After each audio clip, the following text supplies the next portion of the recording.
Guys, এটা হলো এক অদ্ভুত চিড়িয়াখানা যেখানে কিনা মানুষ পশুদের মতন আচরণ করে আর পশু মানুষদের মতন আচরণ করে। যেমন এই উটদের দেখলেই বুঝতে পারবেন।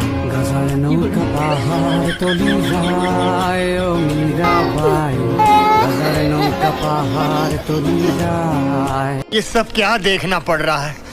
अच्छा है मैं अंधा हूं। এদিকে চিড়িয়াখানার ভিতরে দুই লোক একে অপরকে বলতে থাকে,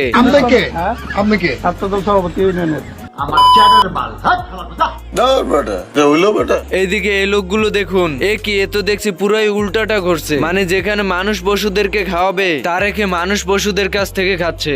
এরপরে শিবপাঞ্জাকে দেখতে এই লোকটি আসে, কিন্তু শিবপাঞ্জাটি উল্টো লোকটিকে দেখে চিড়িয়াখানার দায়িত্বে লোকদের কাছে গিয়ে ডেকে বলতে থাকে ডিসেম্বরের মধ্যে নির্বাচন হবে। এরপর শিবপাঞ্জি লোকটিকে খাঁচায় ভরে নিজে বেরিয়ে যায় আর বলতে থাকে, তুমি কি পাগল হইলে না মাথা খারাপ?